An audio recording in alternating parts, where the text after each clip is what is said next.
Good morning, everyone. Before I start on my talk today, I just want to acknowledge I moved from Portland, Oregon to Seattle, Washington in 1982 and to take a program in medical photography at Bellevue Community College. I got a chance to work at Seattle Unity for a couple of years in the bookstore and on Wednesday nights with Course in Miracles, cooking for people, and even making copies of the service on cassette, of the service talk for people to be sold in the bookstore. That was a little scrambly thing to get that done. About 20 copies on this machine that could do several at a time on cassette, and then run it down to the bookstore. So Unity is one of my favorite places, and in fact, our minister at the time had been a minister who came from Unity here, and the guy who followed him also came from here. So it was fun to see this wonderful connection now. So I'm grateful to sort of complete a circle for myself here. So thank you. Well, again, we've said it before, Happy Mother's Day. When I was 2 years old, my father's marriage failed. I and my younger brother, Mark, were taken from Palo Alto, California to Kelso, Washington, where my father's mom lived. She took care of my brother and me while my dad got his divorce handled and a new life begun. I believe we lived with Grandma for over a year, maybe close to 2 years. This strong woman never raised her voice to Mark or me. There was no scolding, no punishment. Grandma was a natural teacher and loved kids. She had a knack for communicating with children. Mark and I met other boys in this small neighborhood. An attraction that supported that was Grandma's large garden with peas. We ravaged those, but tried to keep a check on how many we ate. Raspberries, lettuce, other vegetables, foxgloves, a rose arbor. She showed me with the water hose how strong a spider's web is. She showed me how to cool coffee in the saucer, Finnish style. We heard mousetraps snap at night in the storage room off the kitchen. On election day, hers was the neighborhood polling house. I still love that about her. Mark and I shared a back bedroom. My first remembered dreams were had in that bedroom, and my first nightmares. Off the back of the house was the Coweeman River, a small tributary to the Cowlitz River. Only once did I go. Thank you. Here we go. Only once did I go down and have a solitary look at it. Across the street was a vacant lot with a young holly tree. I saw my first honeybee swarm on that trunk at like 3 years old. It made a big impression. This was a safe place for Mark and I. Well, he did get his first yellow jacket sting there. Mark was always the adventurous one, and he's 18 months younger than me. And there was an irrigation ditch between the road and the garden, and this bee went into a little hole there. So he stuck his finger in.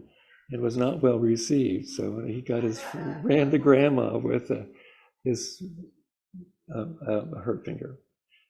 So he taught me not to do what he did.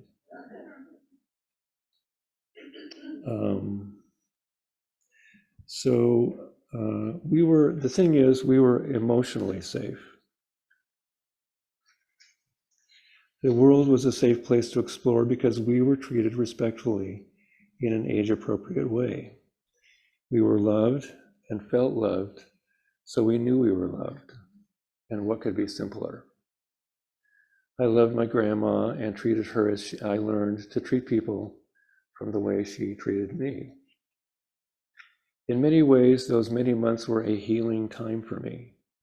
They set the tone of my life's interests, all of nature, gardening, dreams, health and wellness food programs, as well as harmonious human relationships. My grandma was a mother to me a pretty ideal mother at that tender age and troubled circumstance. My time with Grandma has been a stable touchstone throughout my life. This experience of emotional safety as an adult person was daily read. This experience of emotional safety with an adult person was daily read into my subconscious mind. So I had the feel of what human harmony feels like. This inner resource has never let me down. I could even say that likely this time and relationship with Grandma has preserved my presence here on the planet in a highly contributory way. Grandma was born on April 10th, 1900, to Finnish immigrants living in Black Diamond, Washington. They were working the coal mine there. At 9 years old, she started first grade, got her first pair of shoes, and began learning English. At 20, women in this nation got the right to vote. At 27, she gave birth to my father, calling around her sisters-in-law so they would know what to expect when their time came to be delivered their child. As I said, she was a natural teacher. At 40, she lost her husband to alcoholism on the eve of the Second World War. My father had a younger sister, and he was recruited to help support the family, but his education had to come first. Grandma remarried. That didn't last long. She turned 50 a few months after I was born.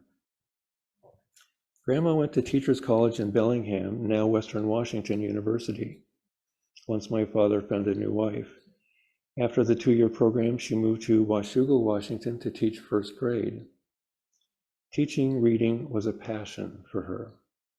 She even later in her life wrote a pamphlet on the subject with her tips and techniques for diagnosing where a young or older reader's skills had stalled.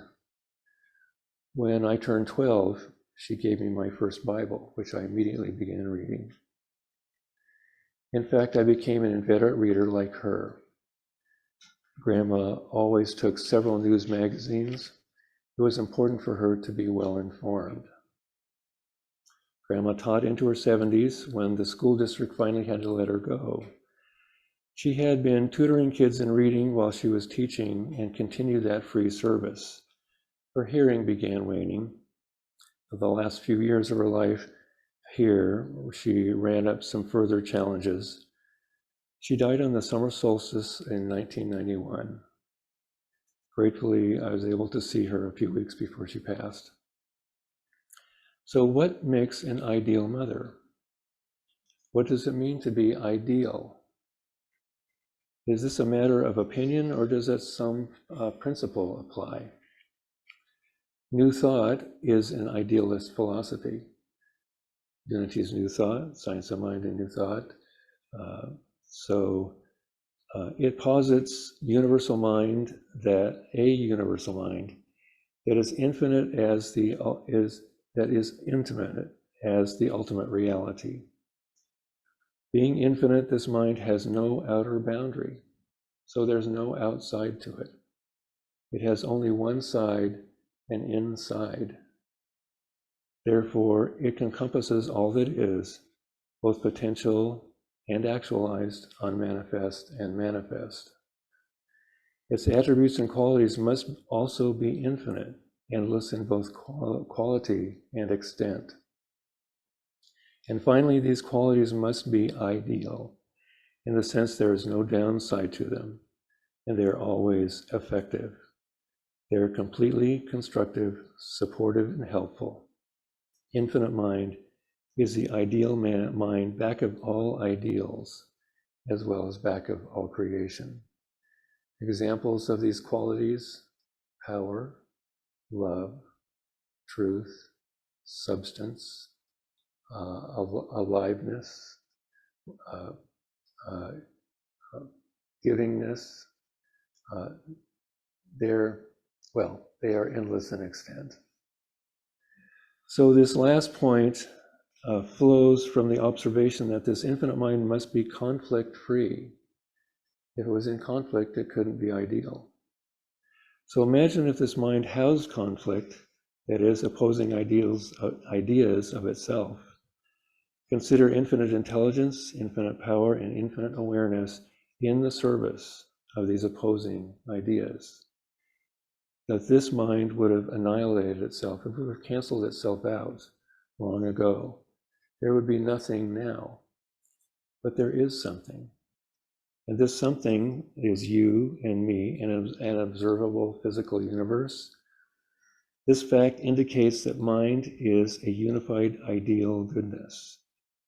I may be personally unable to recognize that goodness as all-pervading at times, but that is a matter of my personal thinking. As I discard thoughts at variance with infinite mind's thinking, I allow the body of my thought to come into registration with universal mind's thought. Then I will know as infinite mind knows and see life, myself, and others as we truly are. This mind being all that is, it must be androgynous, comprising both male and female. That is why in the Bible's story of creation, humankind, created in the image and likeness of God, is created male and female, rather than male or female. This is our spiritual creation. Only when we began dealing with bodies is some sort of internal polarizing required. The garden story in the Bible considers our advent into materiality, where male and female qualities are internally polarized for the potential of physical companionship and multiplying by working with Earth's biology. In the Tao, the generic term of yang and yin are used. These embody or comprise the male and female characteristics of universal mind and give rise to the 10,000 things, that is, all of creation. This polarity is creative, it's dynamic, it's not static. And all of this has arisen from that internal male-femaleness of spirit. So in the garden story, spirit begins dealing with physical bodies. After the naming of things, Adam goes to sleep. There's no mention of him waking. We can surmise that the rest of the story is Adam's dream, his internal experience unconscious of his reality. The inherent yin is taken out of Adam and built up into a woman. In his dream, he and the woman are separate, yet, of course, in spirit they are one. Yang is emphasized in Adam, and yin is likewise emphasized in Eve. Yin is de-emphasized in Adam, and yang is de-emphasized in Eve. Carl Jung had the same idea regarding how an androgynous soul mind incarnates in a gendered body. He used the terms animus for maleness and anima for femaleness. In a man's dream, for instance, a significant woman might represent the suppressed and so subconscious female qualities in him, his anima, needing to communicate something to his conscious mind. In a woman's dream, her animus might show up as an important male to remind her conscious mind of something important, showing the inseparability of these attributes of mind. These qualities of mind represent varieties of how mind functions. Yang symbolizes initiative, action, strength, focus, heat, and other mental qualities we associate with male energy. Yin symbolizes receptivity, gestation, gentleness, oceanic awareness, coolness, and other mental qualities we associate with female energy. Note these are mental energies present before a physical gendered body is taken on. New Thought recognizes our ultimate reality is mind, not form. So in unity we say Father, Mother, God, or Mother, Father, God, rather than just Father, God. In recognizing our unity with Source Mind, we acknowledge all the attributes of mind are present in every one of us. The gender of the body does not alter the mind that we are, nor the identity divine mind gave us. However we are expressing today, male or female, there is more goodness that awaits our readiness to also express. Universal mind being infinite, it is also indivisible, and so yang and yin are as together in everyone as in universal mind. Men can be nurturing. Women can be decisive. Men can be empathetic. Women can be leaders. Stereotypic thinking no longer makes sense as we grow in consciousness and re-own more of what we are as soul minds. What has all this to do with Mothers and Mother's Day? Moms have a cultural role, but motherhood is way more than a role.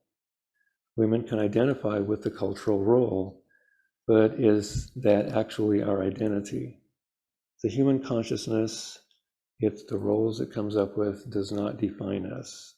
Universal mind defines us. There's more to mothering than what the culture endorses. What we are even, why are we here doing this earth plane? What is the purpose? In New Thought, we think of earth as a school. We are here to learn ultimately what we already know in our higher self. We're here to divest ourselves of false thought and belief, what does not work in a truth-based system, and to remember the truth that frees us. Our true nature always seeks its natural expression, which always comes easily for us once limited thinking is released. The mother within is the divine mind that we are. It is unconfined, unconfused, and ever willing to support our remembrance of our true self. I suspect our best examples of mothering came through women who are open to the truth of love. Love has a variety of corollaries, such as appreciation, acceptance, respect, gentleness, empathy, willingness to listen, to connect, to simply be with self and others. When love is happening, these are what are happening. Men are not exempt from love's expression as these qualities.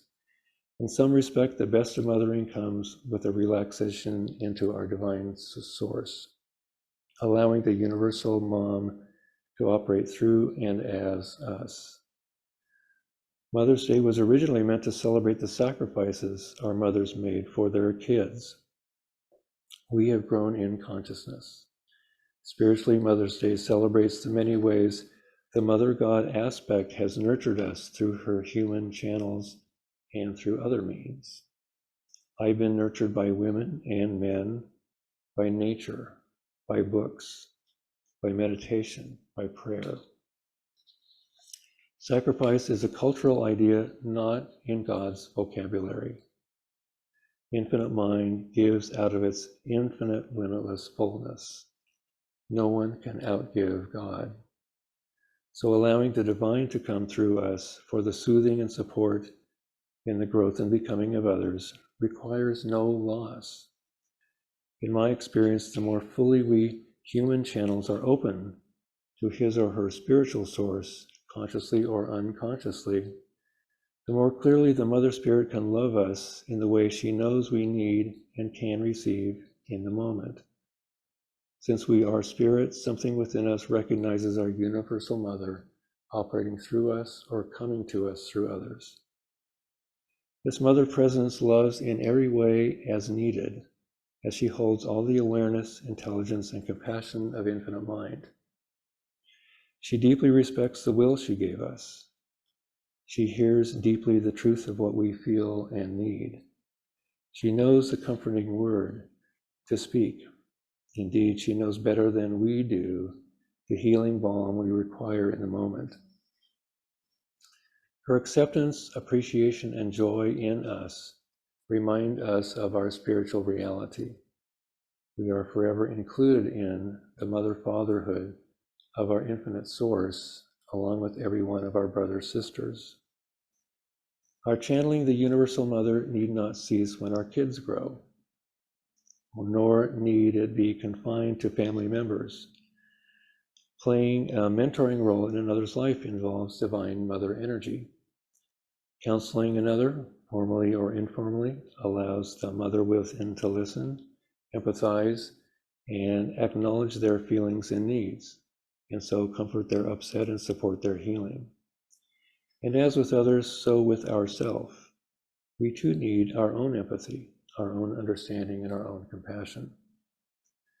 We are all on a track of spiritual growth and becoming.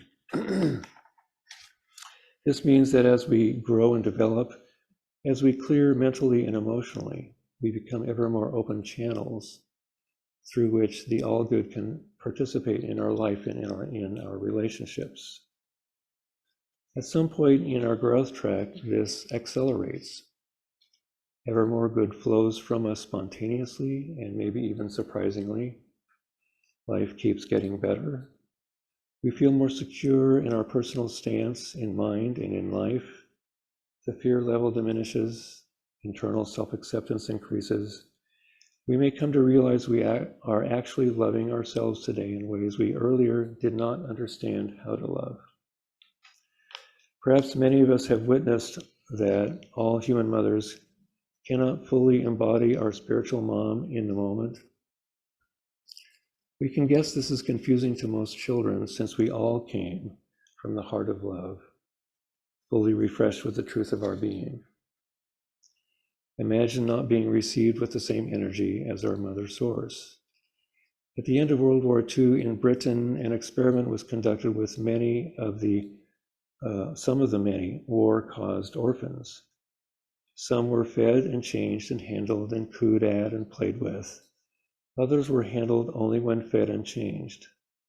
The normally handled babies did fine. However, many of the perfectorily handled babies died. Coming fresh from the love of universal mind, this makes complete sense. Why remain here in an environment that does not see us? For babies, love is transmitted through touch. I learned that as a dad right away. Our developing brains require continual stimulation through interaction and attention from parents. Babies come in with a delta brainwave state, the brainwave of deep sleep, which lasts for around 18 months. A baby's brain is set to download everything it contacts, naturally, easily. Their brain needs to see faces and their variety of expression. It needs to hear language and shifts in tone of voice. It needs to experience the experiences of being held, going outside, tasting food, hearing music. That brain is taking in everything that it experiences and beginning to use what it had downloaded. So it is not just the touch of love that connects with the awareness a babe brings with it, but the bodies need to learn and understand and grow. The brain is part of the body.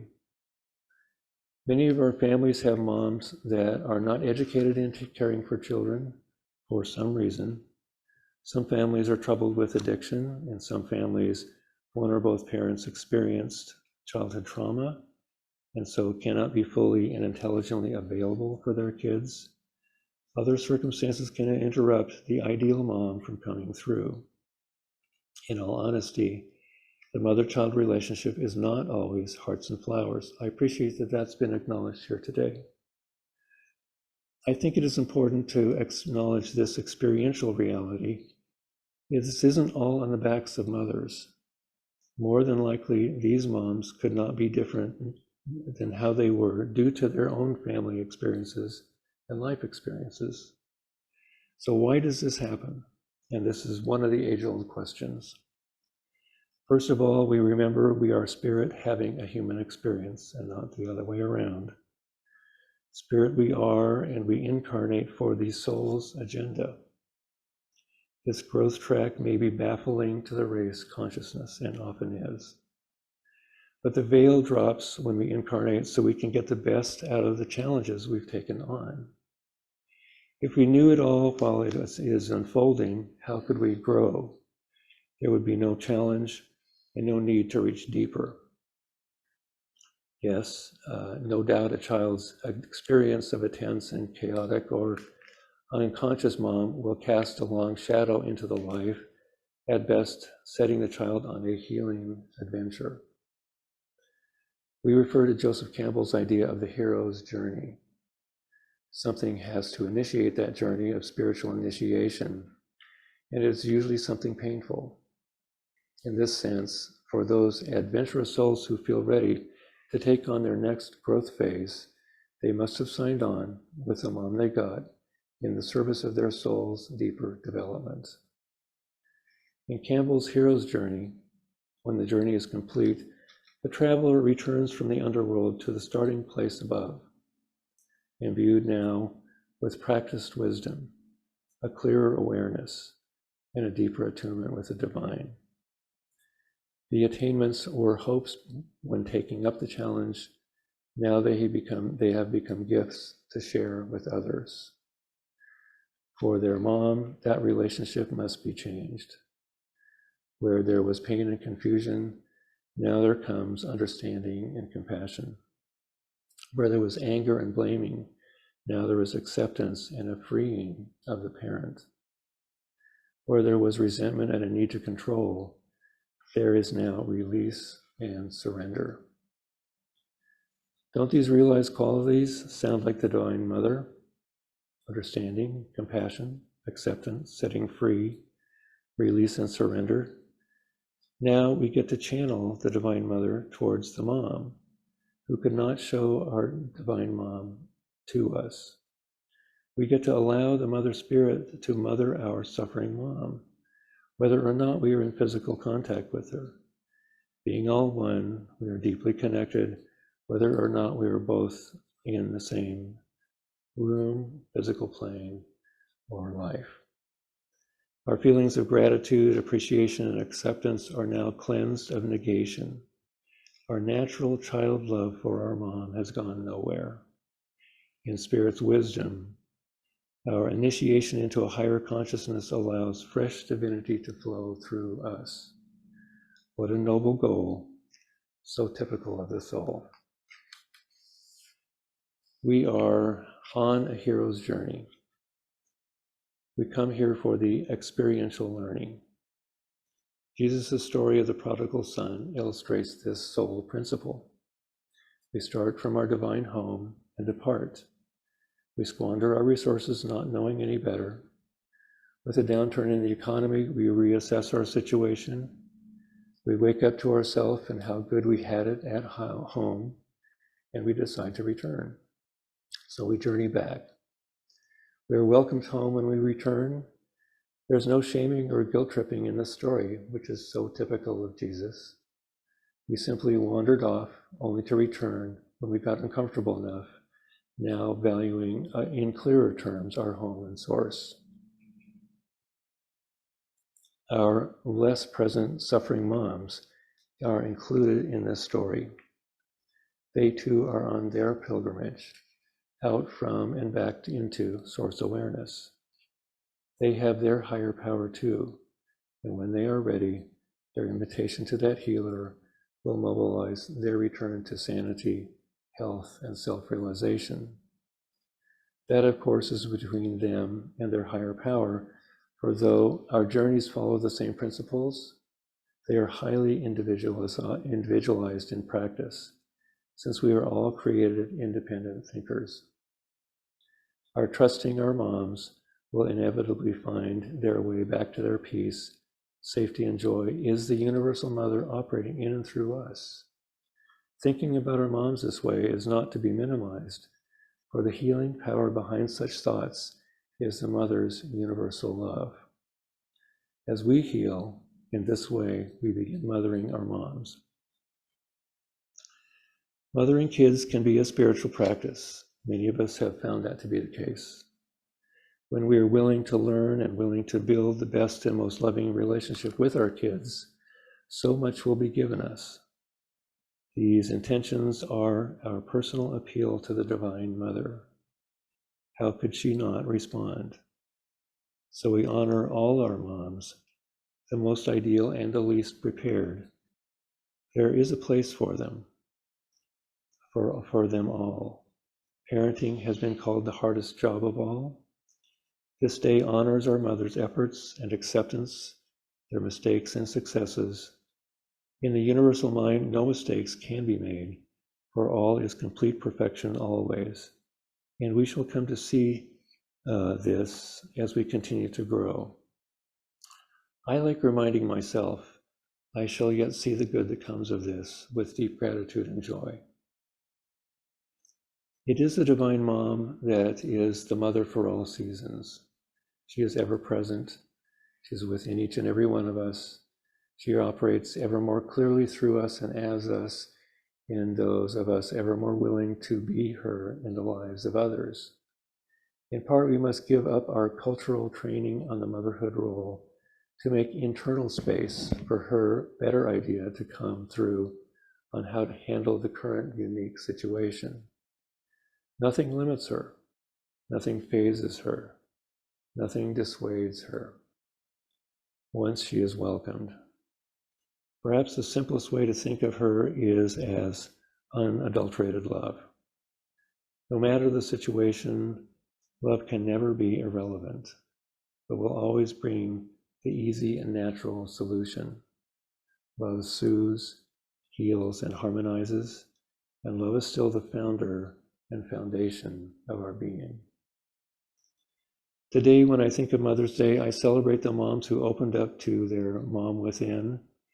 I'm also grateful for the Divine Mother, ever available, ever present, our unfailing resource for building the highest and best relationships with all other people, and even especially with our own self. I silently respect the difficult challenges taken on by mothers who have not yet found their Divine Mother within, and I affirm they too are finding their way today. All the help in the universe is available to each and every one of them. And I silently thank them for initiating so many journeys of return, honoring the difficulty of playing that role in another's life. And I'm especially grateful for the example of Divine Mothers operating through my grandma for both me and my brother. And so it is. So let's do a meditation. So this is our opportunity to find that quiet place within, that center of our being, wherein is our source and our self, where all is well always, and we know our well-being is constant and perfect.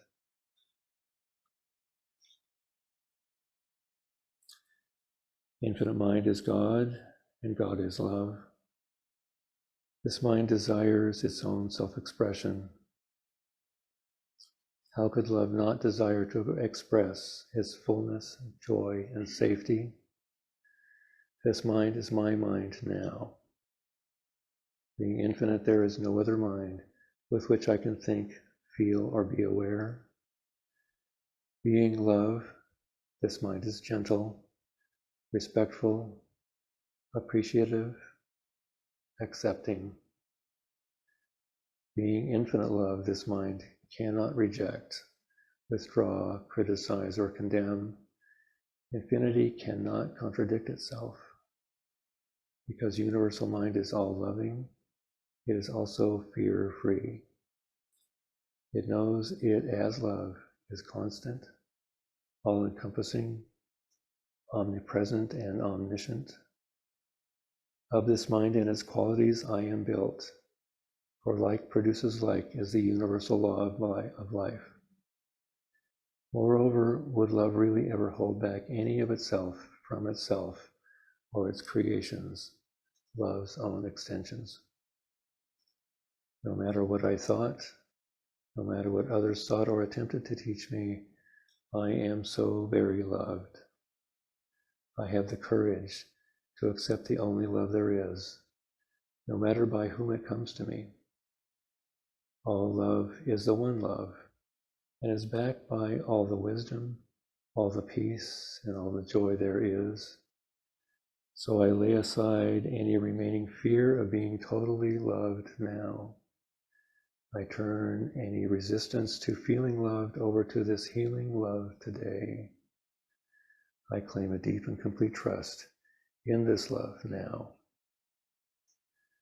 I forgive myself for deciding love is too dangerous, too painful to be accepted and then it be withdrawn. The one love has nowhere to go. It cannot but be everywhere, always. I accept the divine guidance of love itself to detach from my thinking that love sources outside of me, and to remember honestly and clearly that love sources powerfully and perfectly within the self it created. I accept guidance into knowing my unity with love, for I and the Mother Father are always one. I accept these are properties of universal beingness's infiniteness and are therefore forever. Love guides my release of struggle with what I thought was love. I humbly accept the loving correction of my untrue thinking. I forgive those who demonstrated my confusion, reflecting back to me my fears and self-disqualification regarding being loved. I accept my lovability is given by God and so is timeless and permanent. Whatever else I decided or thought I now announce is null and void. The body of my thought is cleansed and cleared of false thinking. Any and all shame and self-blame is dissolved and removed. I accept divine innocence as a constant of my being and identity. I am resurrected to the divine, to the truth divine mind knows me to be. Being my creator, this mind is the full and final authority on what I am. I humbly give way to spirit and allow truth to be fully revealed to me again. Being reconciled to love, I am free to heal in every way now. I'm free to prosper in new ways. I am free to express the creative self I am. I'm free to love all others together with the one mind who loves us always. I am free to love myself. In silence, I accept divine integration of these truths deeply within me. In quiet, I feel new life flow through my mind. I accept divine reset of my relationship to love. Now let's be silent for 1 minute.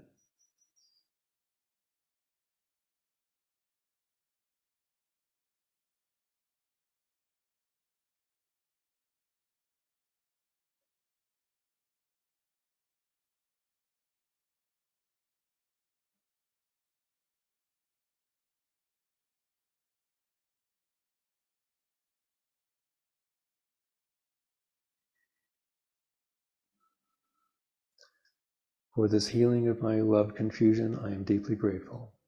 I am so thankful for the Divine Mother's teaching and healing me. Humbly and gratefully, I relax into Spirit's knowingness. I gratefully accept I am so loved always. I release this word to the law of life, knowing it is already accomplished. And so it is. Amen. Thank you very much. And again, love this Mother's Day.